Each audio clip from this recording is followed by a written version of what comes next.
Ja, so prior to writing Ohne ein einziges Wort, I wrote 4 books under a different name. They were more sort of commercial romantic comedies. So I guess I learned a lot writing them, and as I wrote them, my writing style began to mature. And when I started writing this, it was my full intention to write it under my pen name.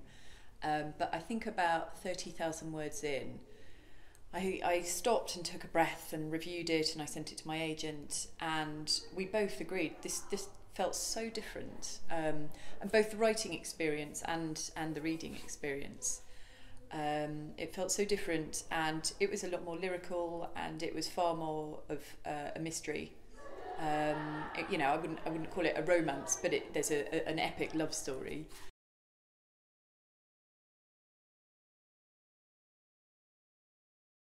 Um, I think the good thing for me, about balancing being a parent and a writer, is that I've always had a really, quite a rigid, structured approach to my writing. I don't just sort of take a day to sort of be a wishy-washy creative person. I've always written it in sort of controlled, timed chunks. I find that's for me, the more structure I have in my writing day, the more freedom I have to be creative. So because I've always written in that way, I can still do that. I can still write in blocks of 25 minutes with short breaks, and I can mostly find time to do that. But the sleep deprivation was not conducive to writing. I mean, there were times where I just felt like somebody had injected cream into my head. It was just I couldn't string a sentence together, let alone write a book. So I'm nearly a year behind with my next book, but I'm writing every day now, and it feels good. I've sort of remembered, yes, I'm a writer and I can do this. I feel like a creative person again, just a tired creative person.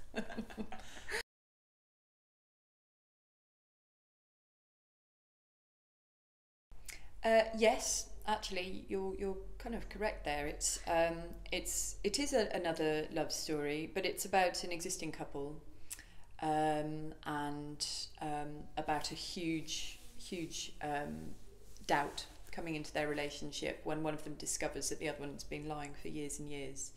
And so, in addition to his quest to find out actually who his wife is, um, he's also trying to work out if he can still love her. This kind of new version of his wife that he's having to suddenly learn.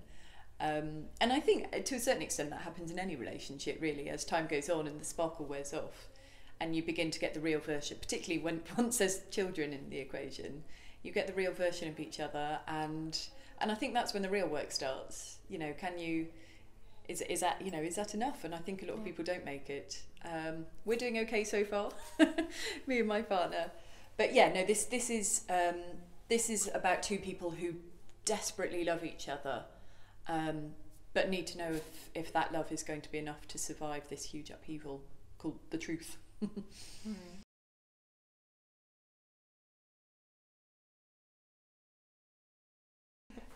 I can confirm you will need many handkerchiefs for this novel.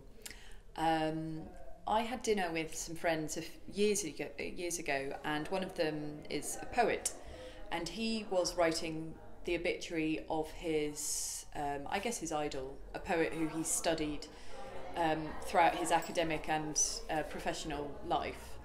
And he'd been asked to write this guy's obituary, and then I realised as he was talking that the poet was still alive. And I said, why on earth are you writing his obituary? Like, the man's alive. And he explained that that's how it's often done. Any sort of public figure, generally, once they reach a certain age, or if they're ill, like obviously publicly ill, then newspapers and magazines will get their obituary ready so they're not caught short when they do die. And I just thought that would be so fascinating, to be writing the obituary of somebody who was still alive, particularly if it was somebody you knew. And would they know when you started asking funny questions? Would they think, "Oh my God, he's writing my obituary"? And so I became fascinated with the idea of obituaries, and I'd always read them in newspapers anyway. I think they're fascinating, because they're not about death at all; they're about life. And I then had to come up with, you know, a story about, you know, obituary writing that wasn't just morbid. And it's quite boring writing about a writer anyway, because we just spend a lot of our time sitting in a room on our own with a computer. But B, I wanted to come up with something that would follow up to The Man Who Didn't Call, you know, something that, you know, felt like a really fast-moving mystery, but with a really sort of big emotional story at its heart.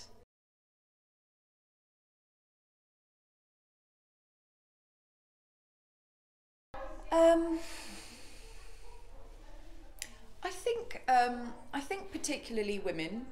I mean, it's something that I think men struggle with too. But I think a lot of women, modern women, have to do. A lot of us are preoccupied with forgiving ourselves for being who we are, and I think most happy people are people who have forgiven themselves for their imperfections. And it's something that, as you know, as an adult female, I've spent a lot of time thinking about, you know, my own imperfections and coming to terms with them and accepting and embracing them.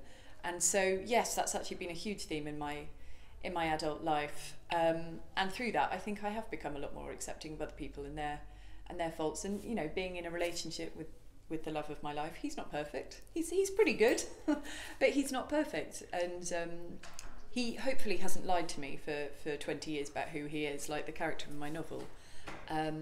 But, you know, there have been many things that we've had to overcome. And I think anyone in any relationship has to overcome that.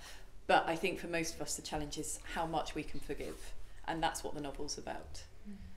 It's, you know, the most basic, the deepest and most basic deceptions. Can we really forgive those if we deeply love them? I don't know if I could. I'm finding that out now.